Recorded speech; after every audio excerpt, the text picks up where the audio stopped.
우리 앞뒤 좌우에 계신 분들과 인사를 나눕시다. 참 잘 오셨습니다. 예수님은 당신을 사랑하십니다. 우리 한 번 더 고백할까요? 당신은 예수님의 주인공입니다.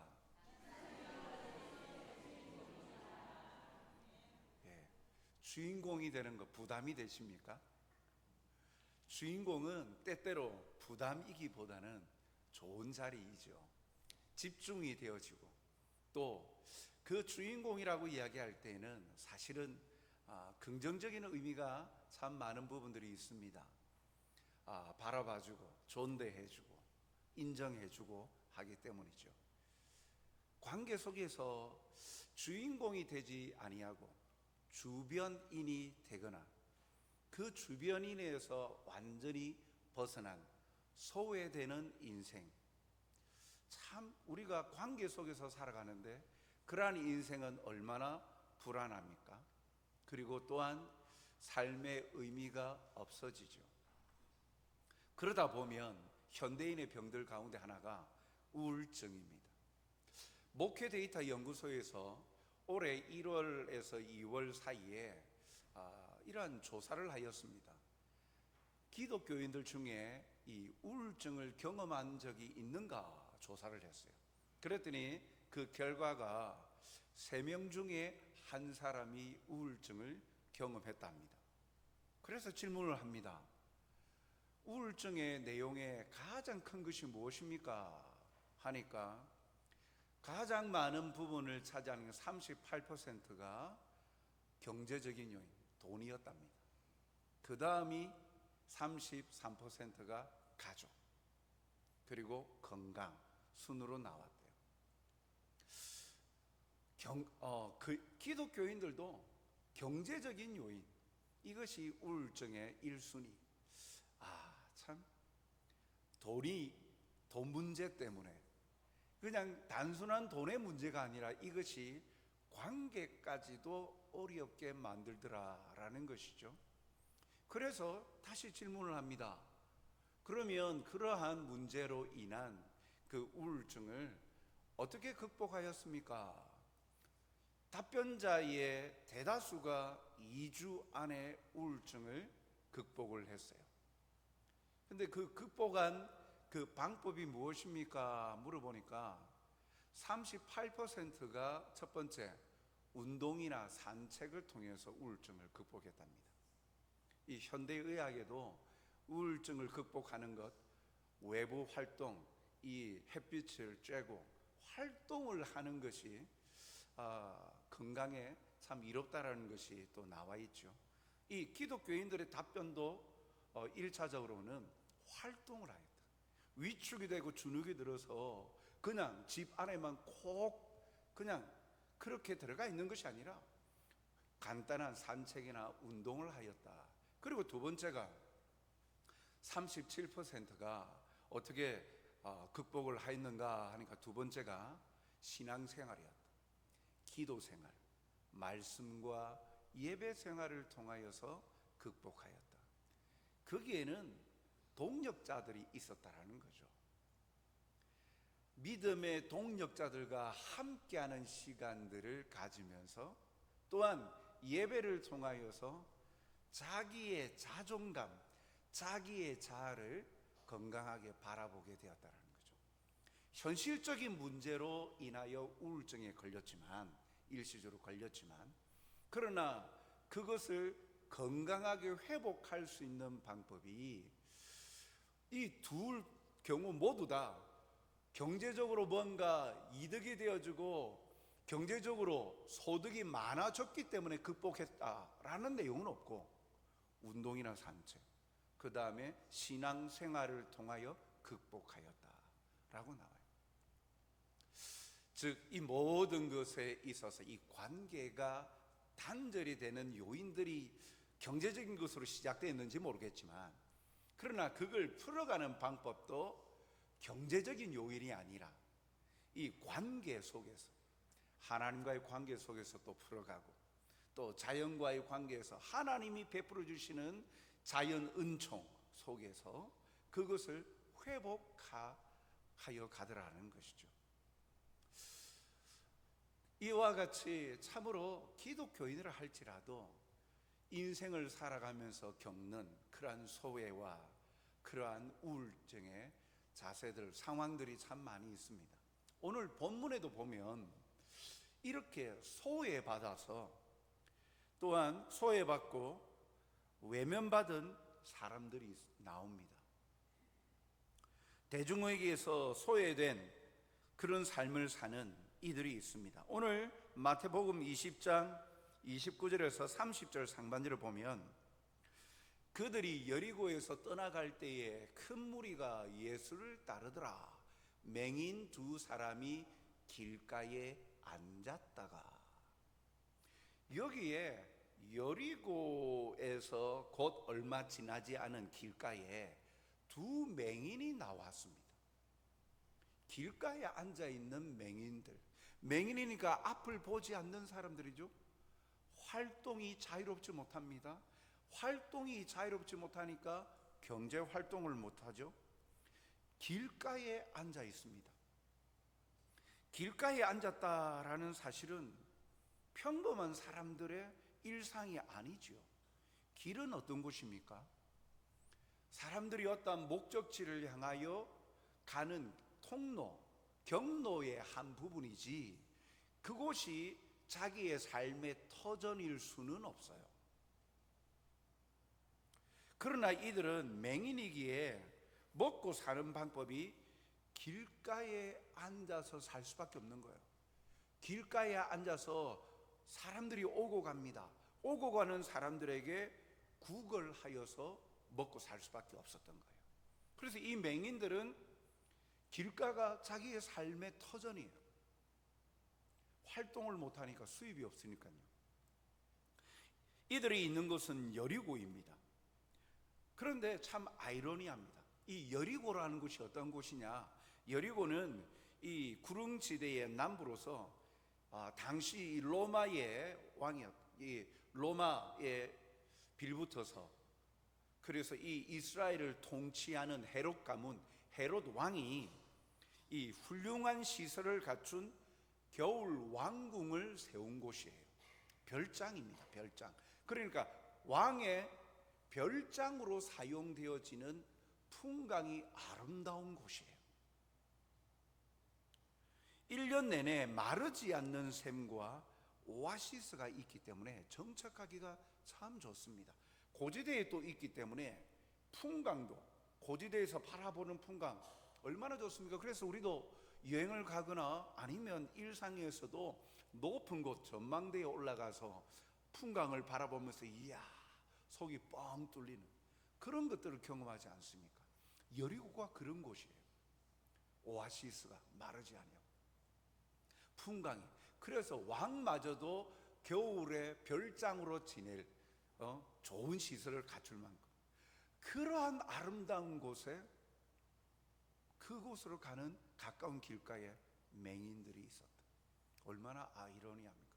맹인들이기 때문에 그 아름다운 풍광과 좋은 것을 보지 못하는 거예요. 흙먼지가 나는 길가에 앉아 있는 인생이에요. 얼마나 비참합니까? 참으로 이 아름다운 풍광은 돈을 주고 사는 것이 아니기에 누구나 자유롭게 누릴 수 있음에도 이들에게는 불가능한 일이었어요. 철저히 이런 환경과는 소외된 그늘 하나 없이 덥고 먼지 나는 길가에 앉아있는 그들의 삶의 터전, 얼마나 그 인생이 고단하겠어요. 여러분, 이러한 삶의 자리에 있는 자들에게는 일반인들이 누리는 기쁨과 즐거움을 상상할 수 없어요. 단지 먹을 수 있도록 수입이 있어야 먹을 수 있으니까 단지 그것을 위하여 하루 종일 길가에 앉아 있는 거예요. 이들 중 한 사람의 이름이 누가복음에는 소개되고 있습니다. 마가복음에 소개되고 있습니다. 마가복음 10장 46절에 보면 그들이 여리고에 이르렀더니 예수께서 제자들과 허다한 무리와 함께 여리고에서 나가실 때에 디메오의 아들인 맹인 거지 바디메오가 길가에 앉았다가, 이 맹인 두 사람이 앉아 있었는데 마가복음 병행구절에 마가복음을 보니까 그중 한 사람의 이름이 바디메오예요. 바디메오. 그런데 이 바디메오 이름 뜻이 뭐냐? 디메오의 아들이라는 뜻이에요. 여러분, 우리가 종종 말씀을 통해서 살펴봤지만 이스라엘 백성들에게 이름은 굉장히 중요하였죠. 부모의 신앙 고백이 담겨 있고, 부모가 자녀를 바라보는 그런, 자녀가 이런 삶을 살았으면 좋겠다라는 기대와 신앙 고백이 그 이름 속에 담겨 있어요. 그런데 바디메오는 이름 자체가 어찌 보면 없다라고 해야 되죠. 아버지 디메오의 아들일 뿐인 것이죠.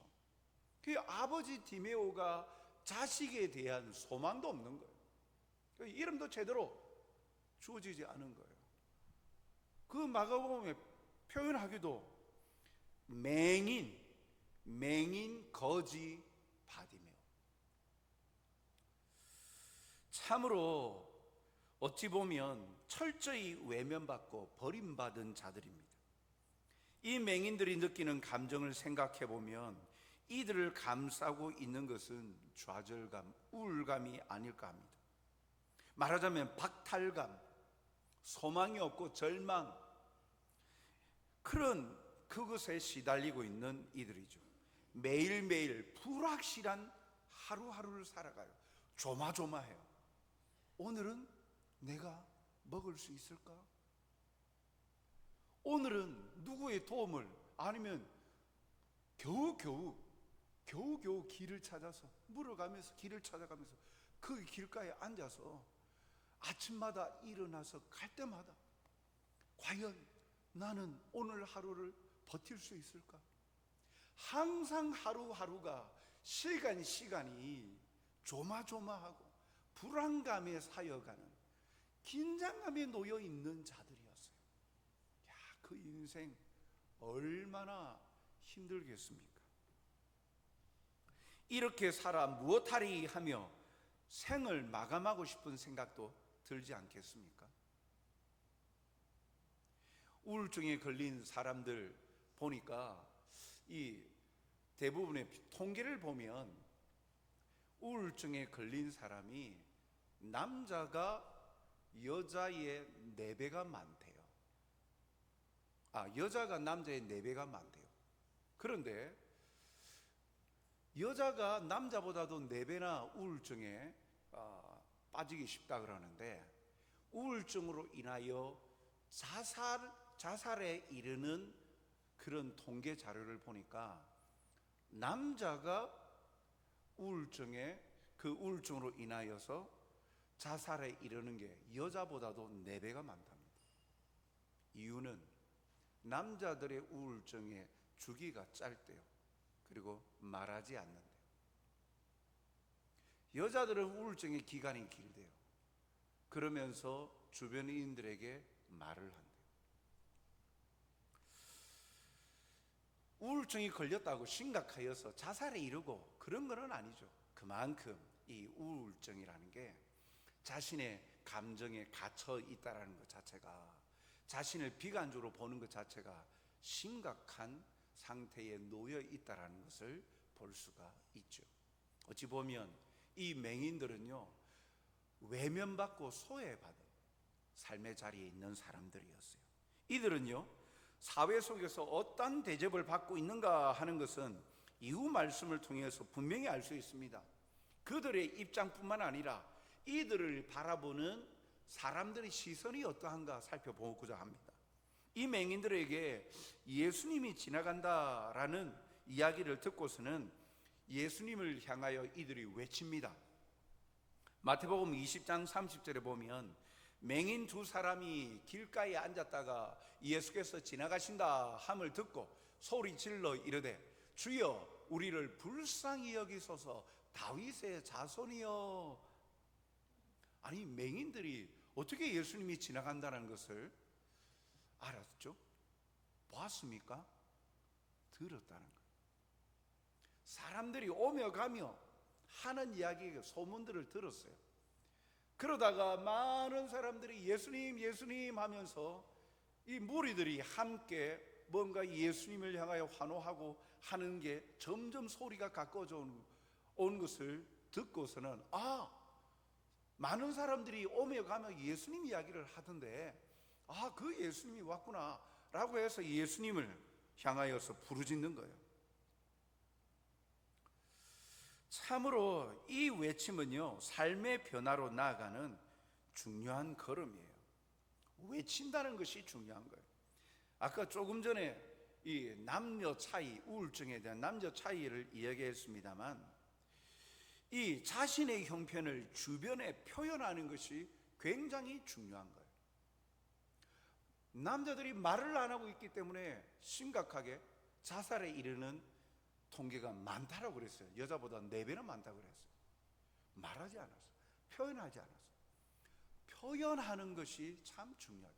그것이 때로는 지탄을 받을 수도 있어요. 숨기고 있다가 자꾸 그러니까 지탄을 받을 수도 있지만 치유를 받을 수 있고 변화를 꾀할 수가 있는 것이죠. 오늘 이 맹인들과 같이 소외받고 우울한 삶 속에서 살아가고 있는 이들이 그 우울한 상황을 벗어나는 길은 말하는 거예요. 외치는 것이에요. 도움을 요청하는 것입니다. 그런데 이 도움 요청함에 대해서 무리들의 반응은 어땠습니까? 싸늘합니다. 아니, 냉대합니다. 20장 31절 상반절을 보니까 무리가 꾸짖어 잠잠하라. 꾸짖었다. 한 사람도 아니고 본문에 보십시오. 무리가 꾸짖었다. 일제히 많은 사람들이 동시에 뭐 하는 짓이야? 조용히 꾸짖었다. 잠잠해라. 입 다물어. 입 다물어 한 건 그러니까 이 맹인들이 한 번 외치고 끝난 것이 아니라는 거예요. 지속적으로 언제 자기 앞을 지나갈지 보실지 몰라서 계속 외쳤다라는 이야기죠. 그 외침에 예수님을 따르던 무리들은 잠잠하라, 꾸짖었어요. 그들은 대중들에게 주변인 인들이었어요. 아무 주목받을 사람이 아닌 거예요. 즉 무슨 말입니까? 무리들에게 이 맹인들은 단지 불편하게 만드는 존재, 소음과도 같은 존재일 뿐인 것이죠. 맹인들은 사람들에게 더 이상 필요가 없는 불필요한 존재일 뿐인 거예요. 그런 대접을 받고 있어요. 안 그래도 신체적인 이 컴플렉스로 인해서 열등감을 가지고 있는데 용기 내어서 소리를 내었는데 더 큰 압박으로 나를 짓누르고 무시한다면 그 인생은 더 나락으로 떨어지지 않겠습니까? 살겠다고 도와달라고 하는데 그 도움 요청마저도 외면해버리고 무시해버린다면 참 그 인생 용기 내가지고 소리 냈더니 그것마저도 그냥 묵살시켜버리면 얼마나 힘이 들겠습니까? 자존감은 무너질 것이고 극도의 우울함에 사로잡힐 것입니다. 그래, 나는 이것밖에 안 되는 존재야. 난 쓸모가 없어. 살 가치가 없어. 그래서 극단적인 선택을 하게 될 것입니다. 혹시 이와 같이 자존감이 떨어져 있고 심지어 심각한 우울증에 빠져 계신 분 있습니까? 세상은 나를 버려도 나를 버리지 않고 세상은 나를 무시하여도 나를 무시하지 아니하시고 바라보시고 안으시는 분이 계신다는 사실을 기억하시기 바랍니다. 그분은 바로 예수님이십니다. 다른 사람은 무시해도 예수님은 무시하지 않으세요. 맹인들을 향하여서 일제히 무리가 꾸짖었어요. 조용해라, 잠잠해. 그런데 이내 예수님은 어떻게 하십니까? 무리들에게 맹인들은 주변인이고 아무 쓸모없는 존재였지만 예수님에게는 이 맹인들은 특별한 존재였어요. 누가복음 18장 39절의 말씀을 보면 앞서가는 자들이 그를 꾸짖어 잠잠하라 하되 그가 더욱 크게 소리 질러 다윗의 자손이여 나를 불쌍히 여기소서 하는지라. 더욱 크게 소리 질러. 간절하다는 거예요. 맹인들은 지금 주변의 사람들이 자기를 무시해도 자기에게 있어서 꼭 필요한 분은 예수님밖에 없다는 거예요. 그 예수님에 대한 고백이 무엇입니까? 다윗의 자손이요. 우리는 이 다윗의 자손이라는 말이 1차적으로 딱 와닿는 게 없습니다만 이스라엘 백성들에게 다윗의 자손하면 대명사입니다. 메시아, 구원자라는 대명사예요. 다윗의 자손을 통하여 이 땅의 구원자가, 메시아가 도래할 것이다. 선지자들이 가르쳤고 말씀하셨고, 그래서 이스라엘 사회는 그것을, 말씀을, 선지자의 예언들을 가르쳤기 때문에 그들에게 다윗의 자손 하면 그리스도, 메시아로 이렇게 직결되는 거예요. 이 맹인들은 예수님이 메시아다, 구원자다라고 고백하는 거예요. 그래서 이들은 예수님을 메시아로 믿고 오직 기대고 의지할 분이 예수님뿐임을 고백하고 있는 거예요. 이것이 치유의 중요한 전환점이 됩니다. 예수님에게 도움을 요청하는데 그 예수님에 대한 분명한 인식, 고백이 중요한 거예요. 단지 나를 고쳐주십시오가 아니라 다윗의 자손이요, 메시아이시고 구원자이신 주님, 나의 구주이십니다.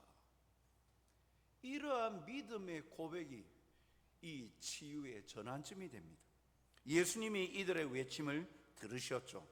마태복음 20장 32절 상반절에 보면 예수께서 머물러 서서 그들을 불러. 예수님은 가시던 길을 멈추시고 그들을 주목하시고 부르셨어요.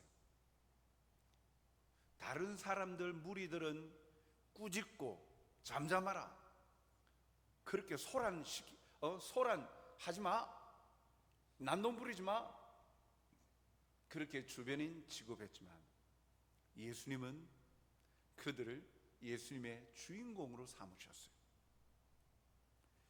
그래서 마태복음 20장 32절 하반절을 보면 이르시되 너희에게 무엇을 하여 주기를 원하느냐라고 말씀하십니다. 아니, 예수님이 맹인들이 진정으로 원하는 것을 모르셨기에 이렇게 물으셨을까요? 아닙니다. 알고 계시죠? 아니, 일반 사람들도 맹인들의 가장 큰 소원이 뭘까? 눈 뜨는 것 아니겠습니까? 가장 약점인데 눈을 떠야 활동을 하죠, 자유롭게. 예수님이 모르시기에 물으신 것이 아닙니다. 그런데 그 질문을 하신다는 것은 너희들이 지금 이 시간 나에겐 주인공이다 라는 겁니다. 진심 어린 질문을 하신 거예요. 내가 듣겠다라는 상대방을 향한 존중이에요. 너희에게 내가 무엇 해주기를 원하느냐, 지금 1대1로 2대1로 향하여서 대화를 시작하시고 집중하시는 거예요. 질문을 하시는 것은 듣고 답하겠다는 거예요. 그리고 상대방에 대한 존중이 여기 담겨 있어요. 어느 누구도 존중하지 않았어요. 어느 누구도 주목하여서 존대하지 않았어요. 그런데 예수님은 집중해서 주목해서 부르셨어요. 그리고 말씀하십니다. 무엇하여 주기를 원하느냐.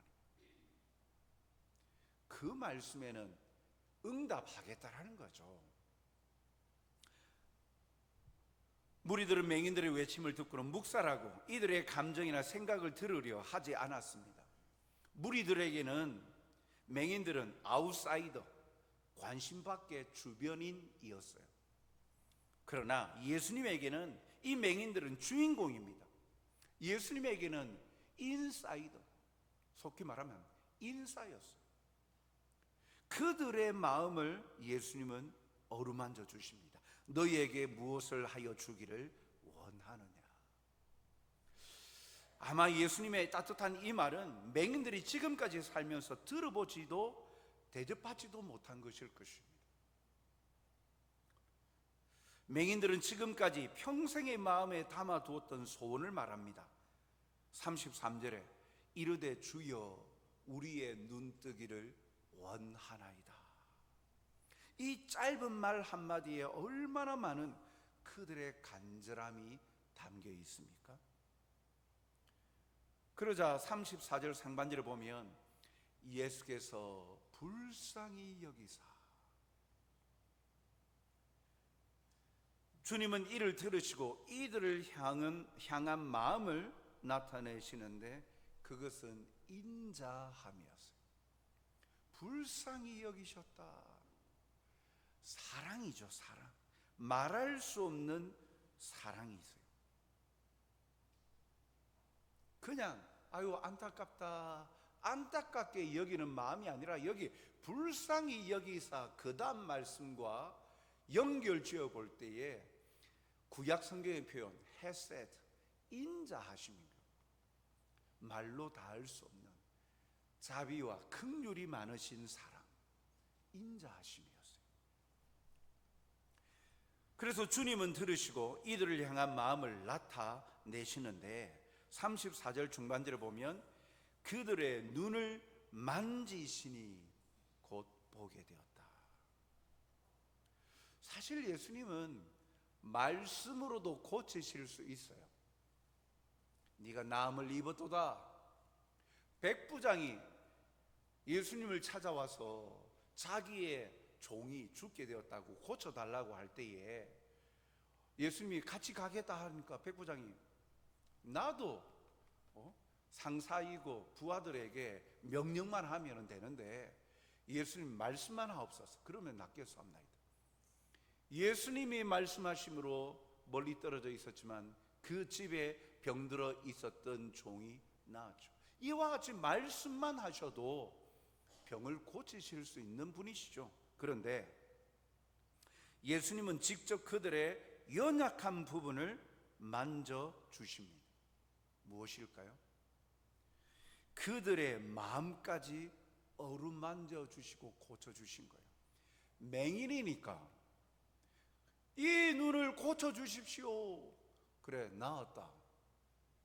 그렇게 말씀하시는 것보다 직접 예수님의 따뜻한 손길을 느끼게끔, 그래서 그 느끼게끔 눈을 어루만지시면서 그 행위를 통하여서 마음까지도 만져주시는 거예요. 기적이 일어났어요. 그 기적은 사랑으로 말미암는 기적입니다. 이들을 불쌍히 여기시는 주님의 사랑이 눈을 뜨게 하는 기적이 나타났어요. 그 기적을 경험한 이들의 반응은요 어떠합니까? 34절 하반절에 보면 그들이 예수를 따르니라. 누가복음 18장 43절 상반절에 보면 또 다르게 풍성하게 표현합니다. 곧 보게 되어 하나님께 영광을 돌리며 예수를 따르니. 그들이 예수님을 다윗의 자손이라고 메시아로 인정한 믿음에서 알듯이 이 모든 일이 하나님이 하신 일임을 맹인들은 알고 고백한 거예요. 그래서 하나님께 영광을 돌려드리는 거예요.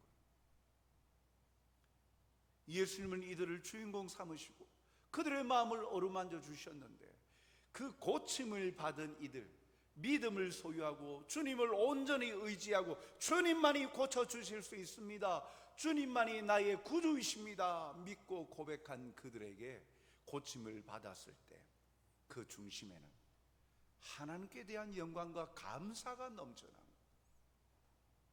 고침 받았다 하고 자유롭게 기뻐하면서 그냥 자기 갈 길 간 것이 아니라 진정한 믿음을 소유한 자의 삶의 고백들은 감사로 표현하는 거예요. 주님을 따라요. 자기 구주이신 주님을 따라요. 그런데 그 전에 하나님께 영광을 돌려드린다. 그런데 놀라운 것은요, 이렇게 주님의 사랑과 은혜를 입은 자, 이제는 그들의 삶이 주변인이나 아웃사이더가 아닙니다. 많은 사람들의 중심이 되어져요. 중심이 되어져서 하나님의 영광의 통로가 됩니다. 누가복음 18장 43절 하반절을 보니까 백성이 다 이를 보고 하나님을 찬양하니라. 함께 모였던 무리들이 꾸짖고 조용해, 잠잠해, 그렇게 소외받고 멸시받고 중심이 될 수 없는 그냥 아무런 무가치한 존재, 불필요한 존재였던 이들이 하나님의 은혜를 입고 하나님의 역사가 나타난 통로가 되니까 이를 통하여서 오히려 거기에 모였던 무리들이 하나님을 찬양하더라는 거예요. 이들로 말미암아 무리들이 하나님을 찬양하게 되는 통로가 되었다는 거예요. 성도의 삶이 이와 같다는 거예요. 하나님의 은혜를 경험하면 크든 작든 자기 개인으로만 끝나지 않아요. 은혜를 입은 자는 가두어 둘 수가 없어요. 흘려보내게 되어 있어요. 내게 역사하신 주님의 사랑과 은혜를 고백할 수밖에 없어요. 자랑할 수밖에 없는 거예요. 그게 전도예요. 그게 복음을 전하는 거예요. 내게 역사하신 하나님의 사랑을 고백하는 것, 주님을 전하는 것이죠. 통로로 사용함을 받을 수밖에 없다는 것이죠. 은혜 받았다고 나만 내 속으로만 나는 행복해, 나는 이렇게 오늘 하나님의 위로를 받아서 은혜를 받아서 하고 속으로만 생각하지 않습니다. 고백할 수밖에 없어요. 하나님을 찬양하며 예배의 자리, 삶으로 나타나는, 그것이 나타나는 이러한 성도들의 모임이 교회인 거예요. 그러니까 세상에서는 발견할 수 없는 교회의 따뜻함과 놀라움의 역사들을 함께 경험하게 되는 이유가 여기 있는 것이죠. 자신을 인정하지도 아니하고 관심밖에 두었던 그들에게 이젠 중심이 되어서 하나님을 찬양하는 통로가 되었습니다. 사랑하는 성도 여러분, 오늘도 연약하고 사람들에게 버림받고 소외받은 자라 할지라도 주님에겐 다릅니다. 주님에게는 주인공이 됩니다. 하나님은 먼저 우리를 사랑하셨기 때문이고 그 사랑을 절대 포기하지 않으시기 때문이죠. 요한일서 4장 19절 말씀에 우리가 사랑함은 그가 먼저 우리를 사랑하셨습니다. 하나님 사랑해 주세요. 하나님 나를 좀 사랑해 주세요. 그래서 하나님이 어쩔 수 없이 우리를 사랑해 주신 게 아니라 성경은 분명하게 사랑을 시작하신 이가 하나님이래요. 하나님이 먼저 사랑하셨대요. 로마서 8장 35절에는요 그 사랑을 끊을 자가 없대요. 칼이나 적심이나 기근이나 핍박이나 어떤 세력도 하나님의 사랑에서 끊을 자가 없대요. 세력이 없대요. 하나님이 끊지 않는 이상 하나님의 사랑을 멈추지 않는다. 그 대상이 누구라고요? 바로 우리 성도. 우리가 뭐라고? 그러한 사랑을 입은 하나님의 택함 받은 백성들이죠. 믿음을 선물로 주셨고 성령을 주심으로 말미암아 구원의 자리에 이르게 하셨잖아요. 그리고 지금도 찾아오셔서 우리의 소리를 들으시고 위로하시고 치유하십니다. 오늘도 내 마음이 답답하고 내 감정이 먹먹하고 힘들고 주눅이 들고 위축이 들고 그래서 활동하기보다는 더 안으로 그렇게 나에게는 소망이 없는 듯 보이고, 그리하여 마음이 번민하고 힘들고 괴롭습니까? 자신의 자존감이 낮아져 있는 것들로 인하여 괴로움의 자리에 있을 때 오늘 말씀에 나오는 주님을 떠올려 보십시오. 세상은 주목하지 않는 이들, 주님은 주목하십니다. 주님은 그들의 부르짖음에 정성껏 응답하십니다. 만져주시고 고쳐주십니다. 그리고 그로 인하여서 함께 하십니다. 세상 끝날까지 너희와 항상 함께 하실 것이라 주님이 먼저 약속하셨어요. 그래서 그 주님이 그 약속을 지키시기 성령께서 내주하게 하셔서 늘 항상 함께 하시고 동행하게 하여 주시죠. 우리가 처한 암울한 현실과 상황들로 인하여 낙담하고 우울합니까? 우리는 주님에게 있어 주인공들입니다. 그리고 주님 손에 의하여 고침받고 세상으로 하여금 아버지 하나님께 영광 돌려드리는 도구로 쓰임받게 하시는 가장 값진 소중한 존재로 삼으시고 여기시고 돌보시고 지켜주십니다. 오늘 이 약속의 말씀을 가슴에 담고 위로로 말미암아 힘을 내시고 용기를 얻으시기 바랍니다. 주님은 나의 주인이시고 나의 전부이시고 나를 치유하시는 분이시며 나의 소망이 되십니다. 나를 가장 사랑하시는 한 분뿐인 주님이십니다. 오늘도 이 주님을 만남으로 말미암아 우리에게 답답한 것들 속에 담아두지 마시고 부르짖고 외치십시오. 간구하십시오. 주님은 가장 좋은 길로 선한 길로 우리에게 가장 필요한 것을 공급하여 주시고 이루게 하시고 누리게 하실 것입니다. 이 믿음을 소유하고 오늘도 그 자리에서 힘있게 일어서서 용기 있게 담대히 살아가시는 여러분들이 되시길 주님의 이름으로 축복합니다. 사랑과 자비가 풍성하신 아버지 하나님, 오늘도 우리를 만나 주시고 우리의 필요한 것을 공급하여 주시며 우리를 치유하시고 회복시켜 주시는 주님이심을 믿기에 감사드립니다.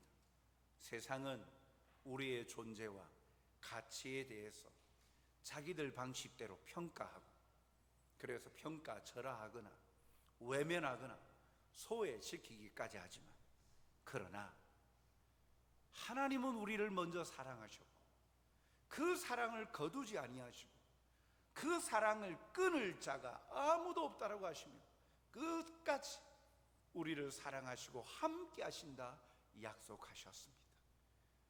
주님과의 만남의 자리를 통하여 상한 심령이 치유함을 받게 하여 주시옵소서. 모든 지각에 뛰어난 하나님의 평강이 그리스도 예수 안에서 우리의 마음과 생각을 지켜주심으로 말미암아 우리의 심령에서부터 감사가 넘쳐나오게 하여 주시고 확신 가운데 주님을 기뻐함으로 담대히 믿음으로 나아가 이 주어진 삶의 자리에서 감사함으로 담대함으로 세상에 예수 그리스도를 자랑하며 전하는 자로 살아가게 하여 주시옵소서. 이 어두운 세상에 생명의 빛 되신 주님을 알지 못하는 이들에게 이 소식을 전하는 복된 소리가 되게 하여 주시옵소서. 감사하며 예수님 이름으로 기도드리옵나이다. 아멘.